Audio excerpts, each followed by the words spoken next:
Another edition of Riding Home. Ryan Curley, Dean Legge. We're going to be at Paloma Park again. We had a very successful event with our friends at Paloma Park. 4 to 7 before the Vanderbilt game on Friday. 4 to 7, Paloma Park.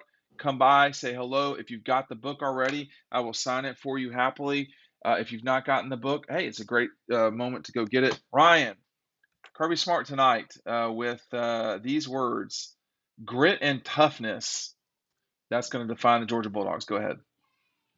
Yeah, those are the words he used to define this Georgia Bulldogs team. And they've had to grind it out more than they did last year. Now we're only 6 games into this thing, but we've already seen that they have to grind it out a little bit more. This is not a knock on this Georgia team, and we've talked about this a lot, so I don't want to spend too much on it. But they're not as talented as last year. They don't have as much leadership as last year. Just across the board, they're not last year's team. That doesn't mean they can't 15-0. That doesn't mean they can't win the national championship. But they're not, folks, the way that they did last year. They had a couple games like that. But grit and toughness, the way they practice, Kirby's talked way more about practice this year than he did last year, and he talks about it a lot in general. It's way more important than last year's team practices. Yeah, it's partly why Branson Robinson was out there as much as he was. It's part why, Kendall Milton's injury has something to do with that too. But that's part of why Branson Robinson's trusted to handle 12 carries. Practice matters. I can't even remember who off the top of my head, but I've seen, dogs in the NFL have said that Georgia practices are harder than NFL practices. That's right. Ryan, that was the GM, if I'm not mistaken, for the Green Bay Packers. That was not a Georgia player. Gotcha. So, and to some degree, what were you saying, that the practices are tougher at Georgia than the NFL? Yes, I've read that. That makes sense, actually, just because of the way that the NFL is. They're not going to practice. They're not going to tackle and all that stuff. The Georgia players tell you the practice is tougher than the games. So, well, they prepare to be elite, and that's why you see an elite product on the field a lot of the time. Well, here we are. We're going to do this midseason stuff next week because, it's 6 games right now. I get that, but to me, the midpoint of the season is really more the week before Florida. So we're not so far from that. I want to hold off on a little bit, but we've seen Georgia, if you want to call it struggle, I would say they've struggled once. I think they spun their wheels one week, which was against Kent State, but they won that game by 17 points. So I'm not sure you can really complain a ton about that. But where are we right now with this team as they head into the Vanderbilt game? I think they're one of the 2 best teams in the country. I think it's them and Ohio State, and the order depends on who you ask and why are people putting Georgia and Bama at 1 if that's the case? Why are people overlooking Ohio State? Is that kind of your question? I don't think they're overlooking them. I think you've got 2 different polls. We go by the AP poll. That's you have to pick. It's strength of schedule is what it is. Ohio State hasn't had as many challenges as Georgia. Ohio State's not challenged on a weekly basis the way that Georgia and Alabama are. And it may not look like Georgia and Bama are challenged as much. They're just that much better than the rest of the SEC, usually. Ohio State's, best win, I guess, is the Notre Dame game, which is not super impressive at this point. But the way that they score effortlessly, I can't overlook that. I can't overlook C.J. Stroud throwing for 6 touchdowns. After you and I on Friday discussed that he had 2 5-touchdown games, he put on 6. I can't ignore Marvin Harrison Jr. and Emeka Egbuka, these former huge recruits that you don't hear about because Chris Olave and Garrett Wilson are ahead of them in their first-round NFL draft picks. I can't ignore Travion Henderson. I think he's one of the best running backs in college football. C.J. Stroud, far and away the Heisman winner at the moment, in my opinion. So I can't overlook that. They've got Penn State on their schedule and they've got Michigan on their schedule, and those will tell us a lot more. Yeah, that's it though. I think we know more about Georgia than we do about Ohio State, just because. I agree with you. And that's not just because we're Georgia insiders. Just I think the national landscape. I think we've learned more about this Georgia team. Well, I know this, Ryan. I know Ohio State can put the damn scoreboard on lock. I mean, they can light that thing up. And it's a different type of football than it was even just 5 to 10 years ago, where this emphasis on scoring and offense. And obviously, you saw dude, a more defensive-minded team win last year in Georgia. But if you could put up 77 on the scoreboard, you should be feared. Yeah, I don't 11 touchdowns. I mean, so here's my question though too is, I don't think we're overlooking Penn State. That I'm not. they got to prove it, but Michigan beat Ohio State's brains in last year, and then Georgia beat Michigan's brains in. So I don't think about that too much, just because they're different rosters. But yeah, no, that did happen, and the SEC has typically dominated in those semifinals games over their history, but I do think those are the two, and I flipped back and forth. I have flipped back and forth, and that's fine because the rankings are ever so changing. I flipped it back and forth between thinking Georgia and Ohio State's the best team. It's been a week-by-week thing for me. I feel certain those are the two best teams. I think Alabama's right there. I'm not sure. Alabama, I feel like I'm watching the Alabama of the last decade that was just, I don't know. So you've had quite a monologue. You should right out of the cannon tonight. One thing I guess I have a lot to say. You do, and now your video is frozen, so I'm going to go to me real quick until I get you back. But one thing that was talked about, there you are. One thing that was talked about today on Paul's show with John Talty from Alabama, from AL.com, the Birmingham News. Mm-hmm. They both were talking about how when you watch Alabama, it's like they're not dominating people, and they're not.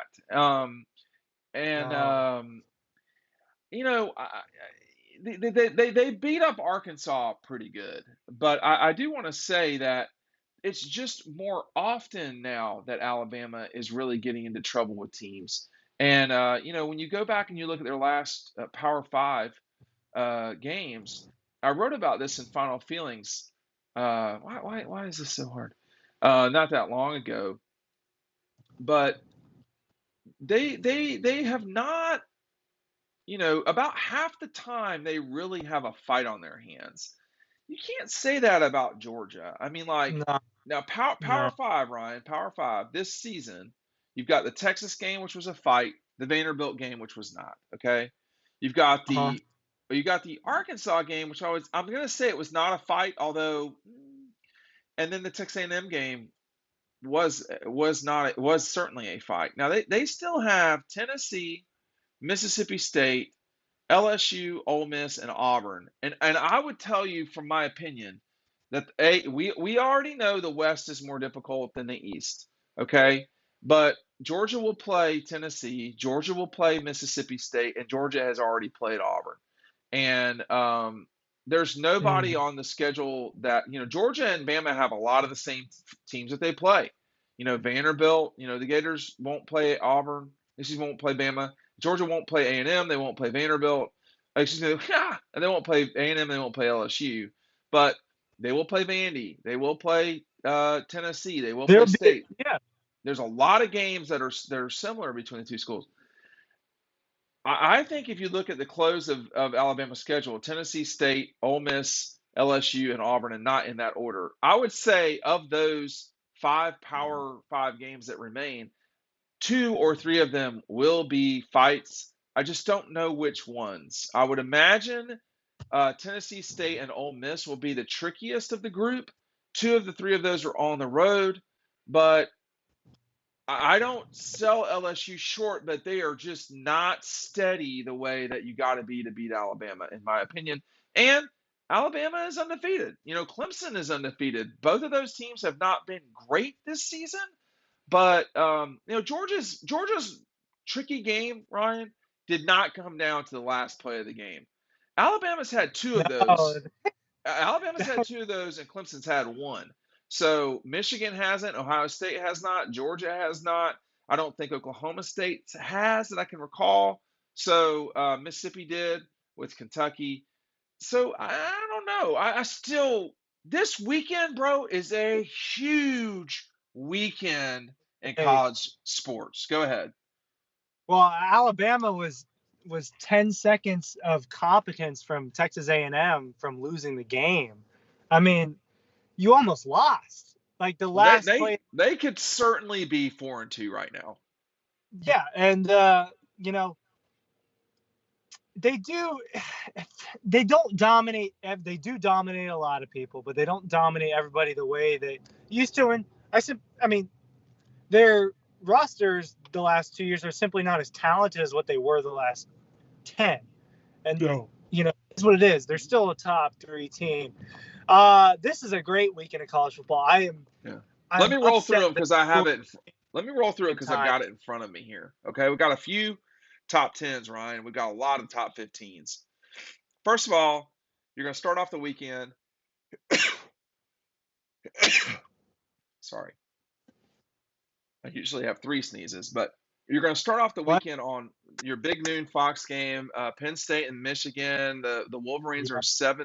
a 7-point favorite. You roll right into Alabama, Tennessee on CBS. The Tide 7.5-point favorite. That's while Georgia is going to be bludgeoning Vanderbilt. You have a game that I wouldn't skip this game. I'll say this a little bit later too about another game. Oklahoma State and TCU, both top 13 teams. TCU at home, a 4-point favorite. Kind of a weird ACC game on ACC Network. NC State and Syracuse, those are both top 20 teams. They're playing Syracuse at home, a 3.5-point favorite. And then there's really 3 other games. One is more appealing than the other, I think, which is the Clemson Florida State game. Clemson is on the road. They are only a 3.5-point favorite. So Oh. people are not Okay. trusting them like they once did. Okay. The game here too, Mississippi State and Kentucky. That game's at Commonwealth Stadium. Mississippi State is a 6.5-point favorite on the road at Kentucky, and to They should close, be, man. they should They be. should be. And to close out the night, the end of the Fox triple header, I think they have a triple header, is SC going to Utah. Now look, USC, it's time. Like this is a prove it game, and I think that that will be a lot of fun. Let me go through the SEC games this week as well. Auburn going to Ole Miss. That game is a noon kick on ESPN. The Rebels a 15-point favorite.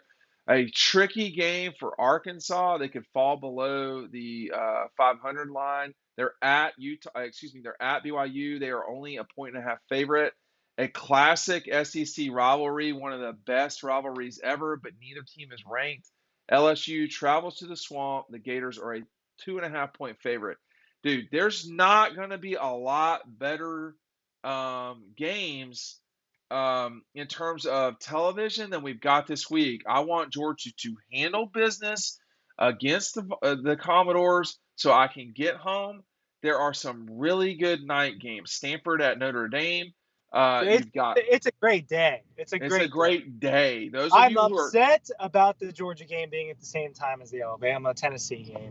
I can't lie. I'm upset about that. Hey, I just drove past Paloma, by the way. yes, 4-7.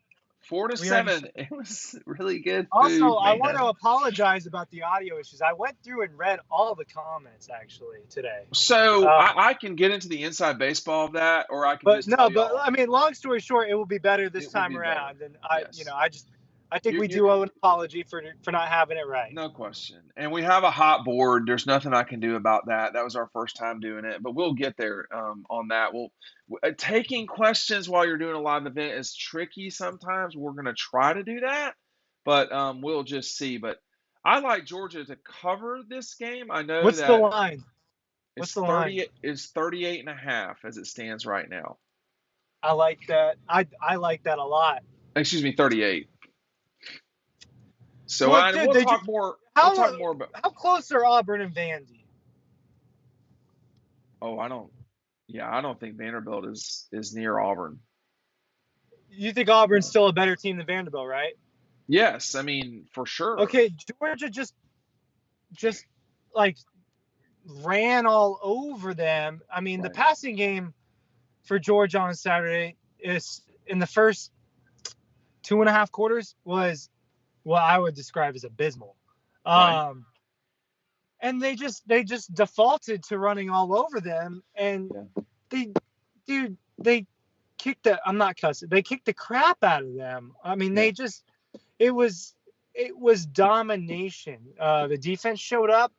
I think they did as well as they really could against someone flying around like Ashford. Definitely Man. fast.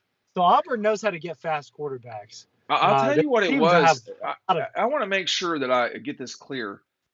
That's as fast as I've seen anybody run at Sanford. But it was what set him apart was that he kept running past the out of bounds and he was still rolling. And normally you see guys put on the brakes, but he had no interest in putting on the brakes. Bless you. Boy, you're getting what I Oh, got. what the hell are you doing? Yes. I wish there was a cop so you just get pulled over right in front of me. I'd love that. Um, I mean, I was driving the other day in a rural part of Georgia, and that happened. I was driving back. I was driving back to Athens, oh and man, someone passed me like a lunatic, and right around the corner in Washington County, they got pulled over by a state trooper. So congratulations on this that. happened to me the other day as my thing.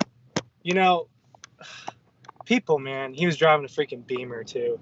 So the other day, this guy, he's pulled out left. I'm driving and he's pulling out left in front of me. Like if I were to hit him, I'd be T-boning him. And he's not even allowed to turn left out of there. And there's a cop riding me for whatever reason.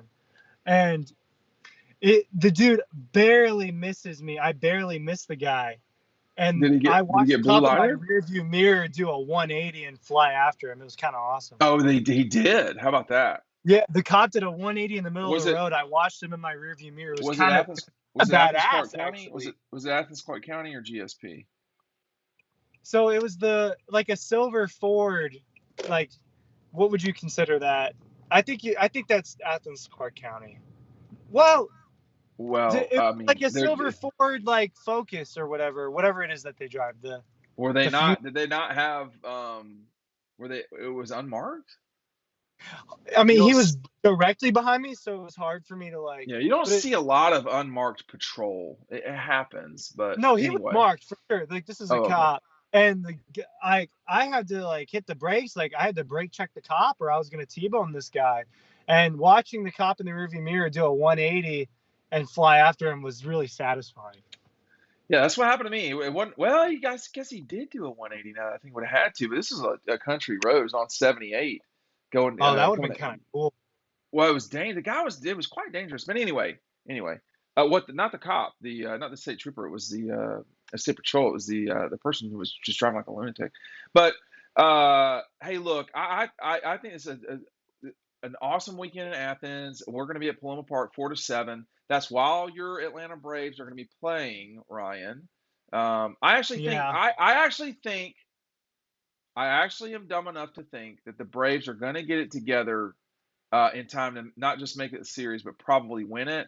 I am not at all surprised that they lost game one in the day to a very hot team, that they came back to score those runs and make it competitive. I think that helps them moving forward.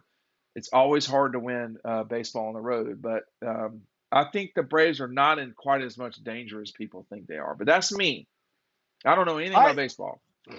I'm not this big baseball guy either, but what I know is they definitely carried a lot of momentum heading into the playoffs, which is the same thing as last year. Definitely contenders. You know, the 1 o'clock in the middle, it's weird. But you gotta, I mean, you have network partners. They have to play some of these games during the day, and they're not going to put the Yankees on during the day on Big Fox. I'm watching the Yankees right now on Tomorrow, TBS. They want the Yankees at night, and I get it. They got the Dodgers at night, which they would have to be at night. So I understand.